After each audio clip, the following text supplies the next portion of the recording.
किरण,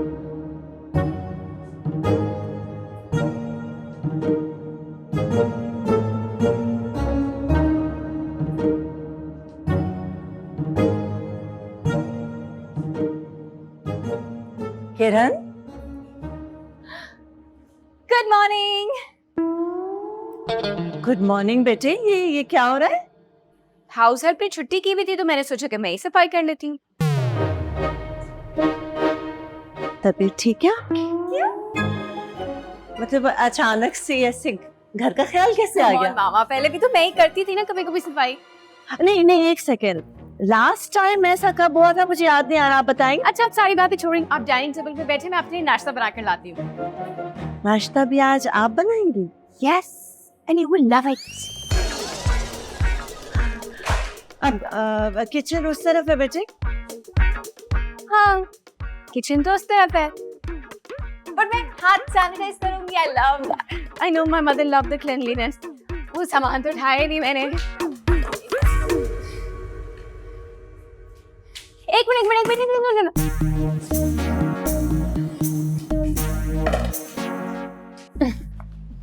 मोहब्बत के चक्कर में पता नहीं क्या क्या पापड़ बेलने पड़ते हैं। क्यों? तुम्हारे यहाँ नाश्ते में पापड़ खाते हैं क्या? अरे नहीं भाई, मैंने तो महापतन कह दिया जो सुबह से मिट्टी से खुलता है। ये जो मासी बनी फिरी हूँ ना, मामा को इम्प्रेस करने के चक्कर में। फिक्र मत करो, शादी के बाद सारे काम मैं किया करूंगा। तुम बस बेड पे बैठ के हुक्म देना। हाउ स्वीट, कितना ख्याल है ना तुम्हें मेरा। वैसे एक बात बताओ, तुम अपनी मामा से कहोगी क्या?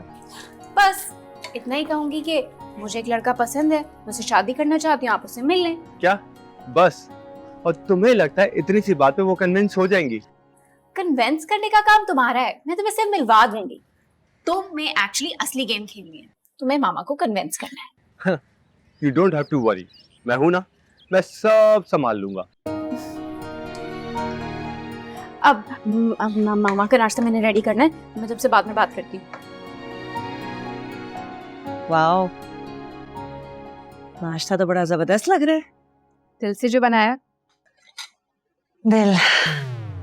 अच्छा, एक बात तो बताओ। ये जो इतनी सफाइयाँ, ये आओ भगत, ये सब कुछ किस चक्कर में हो रहा है? Is there a special reason for this?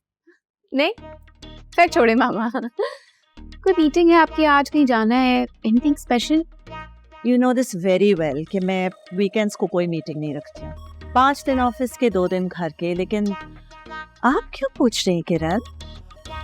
मैंने सोचा मैं आपके सर पे ऑयलिंग कर देती हूँ। मैंने बहुत अच्छा एंटी एजिंग ऑयल मंगाया है। Anti ageing? Anti dandruff. Anti dandruff. Oh, this is a bit too much. ये जो इतनी स्वीट बन रही है, जरूर कोई मुतालबा मनवाना है इसने। आप क्या सोच रही हैं? हाँ? नहीं, कुछ भी नहीं। आप नाश्ता शुरू करें, मैं ऑयल लेके आ रही हूँ। रुको, बैठो। ऑयल असल मुद्दे पे आइए किरण। मुद्दा? कौन सा मुद्दा? आप बोल रही हैं कि मैं आपकी माँ हूँ। अब मैंने आपको पाला है, आपने मुझे नहीं पाला। तो ये बताओ कि लड़का कौन? लड़का? जो सवाल किया उसका जवाब दो। कौन है वो लड़का? मेरी यूनिवर्सिटी में पढ़ता है और हम दोनों एक दूसरे से बहुत मोहब्बत करते हैं और चाहते हैं कि शादी करें। लेकिन मैंने उसे साफ साफ कह दिया कि जब तक तुम अपने पाँव पे खड़े नहीं होगे तो मामा से नहीं मिलोगे। लेकिन अब माशाल्लाह से वो सेटल हो गया और उसका बहुत अच्छा बिजनेस है। I knew it. अच्छा, ये बताओ कि कौन लोग हैं, कैसा खानदान है, क्या फैमिली बैकग्राउंड है? फैमिली तो कोई नहीं है मामा उसकी। क्या?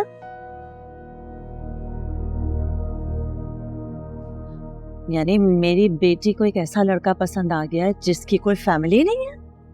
नो वे, मैं ऐसा रिस्क नहीं ले सकती हूँ। पता नहीं कौन लोग हो, कहाँ से हो वो लड़का, हमें क्या पता। वो मीना बाजी की बेटी याद है? उन्होंने भी एक यतीम लड़के पे तरस खा के शादी तो कर दी थी, लेकिन बाद में वो लड़का एक नंबर का फ्रॉड निकला था और उनका सारा पैसा हड़प करके चलता बना था। नो वे, मैं ऐसा नहीं कर सकती। मैं तुम्हारा हाथ एक ऐसे लड़के के हाथ में नहीं दे सकती किरण, जिसकी कोई फैमिली नहीं, कोई फैमिली बैकग्राउंड ही नहीं है। नहीं, बिल्कुल नहीं। मामा वो यतीम मस्कीन नहीं है, उसकी फैमिली है। फैमिली है तो तुमने अभी कहा कि फैमिली नहीं है। नहीं है, नहीं है पाकिस्तान में, मुल्क से बाहर है। तो ये कहो ना, मुझे डरा ही दिया किरण। लेकिन अब वो आपसे मिलना चाहता है मामा। हाँ ठीक है, मैं मिल लूंगी। उससे कहो अपने पेरेंट्स को लेकर आ जाए, लेकिन क्या? उससे मिलने का ये हरगिज मतलब नहीं है कि मैं रिश्ते के लिए हाँ कर दूंगी। ऐसा नहीं होगा। पहले मैं उसको देखूंगी, उसकी फैमिली को देखूंगी, जांचूंगी, परखूंगी और फिर शायद अपना फैसला हाँ में दूं। लेकिन ऐसा नहीं है कि फौरन हाँ कर दूं। ओके ओके, आप जांचें, परखें, लेकिन मिल लें। व्हाट? खानदान को जांच लेना? कैसी बातें कर रही हो? खानदान होगा तो जांचेंगे ना। तुम्हें अच्छे से अंदाजा है इस दुनिया में तुम्हारे अलावा मेरा कोई भी नहीं है, तो मेरे पेरेंट्स कहाँ से लाऊंगा? देखो, उस वक्त सिचुएशन ऐसी हो गई थी कि मजबूरन मुझे झूठ बोलना पड़ा। और अब ये झूठ हमारे प्यार का फांसी का फंदा बनेगा। ऐसे ना कहो, मैं तुम्हें किसी भी सिचुएशन में खो नहीं सकती। तो फिर क्या करें? कोर्ट मैरिज कर लें? कोर्ट मैरिज का तो मैंने कभी सोचा नहीं।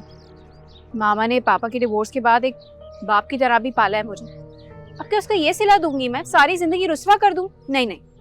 तुम्हें अच्छे से अंदाजा है कि मेरे पेरेंट्स मेरे बच्चों ने फौत हो गए थे, मेरे दादा ने मुझे पाला है, और जब तुम जिंदगी में आई तो दादा भी छोड़ के चले गए। अब ये पेरेंट्स कहाँ से लेकर आऊंगा मैं? एक हल है। अच्छा, वो क्या? टीपू। क्या? अब तुम उस टीपू से शादी करोगी? ओह नहीं बुद्धू, उसे बुलाएंगे, उससे मशवरा करेंगे, उसके पास कोई ना कोई हल तो होगा। कह तो तुम ठीक रही हो, बंदा तो वो जुगाड़ू है, उसके पास पाकिस्तान इंडिया के मसले का भी हल है। फोन करूँ ना, उसे बुलाओ अभी। भाई मसला तो बहुत गंभीर है। किरण की मामा चाहती हैं कि उनकी बेटी की शादी एक ऐसे लड़के से हो जिसका खानदान हो और सर पे माँ बाप का साया हो, और मेरा दोस्त शहरी इन दोनों से महरूम है। हाँ यार, अब तुम ही बताओ, करें तो हम क्या करें? कुछ सोचते हैं। देखो भाई, सोचने का टाइम नहीं है। निकल आया। क्या? भाई किरण की मामा से मिलने के लिए तुम्हारे माँ बाप चाहिए ना? हाँ। तो नकली माँ बाप अरेंज कर लेते हैं। नकली माँ बाप? हाँ, नकली माँ बाप जैसे फिल्मों में होता है। तुम्हारा आइडिया तो अच्छा है, लेकिन हम ये नकली माँ बाप कहाँ से लेकर आएंगे? हाँ, वो तो ढूंढना पड़ेगा। कहाँ से ढूंढूं? अखबार में जाके कोई ऐड दूं या साइन बोर्ड लेके पूरे शहर में घूमूं, ताकि पूरे शहर में मेरा मजाक बने? भाई करना तो कुछ ऐसे ही पड़ेगा। मेरे ख्याल से हमें प्रोफेशनल एक्टर चाहिए होंगे। हुमायूं सीट कैसा रहेगा? कैसी बातें कर रहे हो? वो हीरो आते हैं, मेरे बाप कहाँ से बनेंगे? नुमान इजाज। नहीं नहीं, वो मेरी मामा की क्रश है। महानूर बुलोच। वो मेरी क्रश है। अबे वो तुम्हारे दादा की भी क्रश होंगी यार। फैसल कुरैशी या सवेरा नदीम। ओहो, फवाद खान, मायरा खान, ये क्या चल रहा है? तुम लोग तो इतने फेमस एक्ट्रेस के नाम ले रहे हो जैसे मेरी मामा तो जानती नहीं है इन्हें। तो तुम ही बताओ, कहाँ से लेकर आऊं पेरेंट्स में? देखो, तुम्हें ना अपने दोस्त से पेरेंट्स बोरो करने पड़ेंगे। मेरा तो एक ही दोस्त है, वो है टीपू। यार मेरे पास ना सिर्फ एक ही अब्बा है, लेकिन अगर तुम दोनों का उनसे काम चलता है तो मुझे कोई एतराज नहीं। मैं कुछ दिनों के लिए अपने अब्बा तुम्हें उधार दे सकता हूँ। अरे ये तो परफेक्ट है ना। तुम्हारे अब्बा मुझे बच्चों की तरह चाहते हैं और मुझे भी उनसे कोई मसला नहीं है, वो मान जाएंगे। अब्बा तो अरेंज हो गए, अम्मा कहाँ से लाएंगे? यार इससे तो नखरे खत्म नहीं हो रहे। तुम्हें भी कंप्लीट पैकेज चाहिए। अभी जो मिल रहा है ना, फिलहाल उन्हीं से गुजारा कर। एक और मसला है। वो क्या? अगर हमारा झूठ पकड़ा गया तो तुम उसकी टेंशन मत लो। एक दफा हमारी शादी हो गई ना, तो तुम्हारी मामा के जाके हम पाँव पकड़ लेंगे और उन्हें सच बता देंगे। और वैसे भी तब तक मैं उनका दिल जीत लूंगा। Are you sure? हाँ हाँ, वैसे भी शादी के बाद पेरेंट्स बच्चों को माफ कर ही देते हैं। अब हो गया, चलें? कहाँ? मेरे अब्बा को भी तो मनाना है।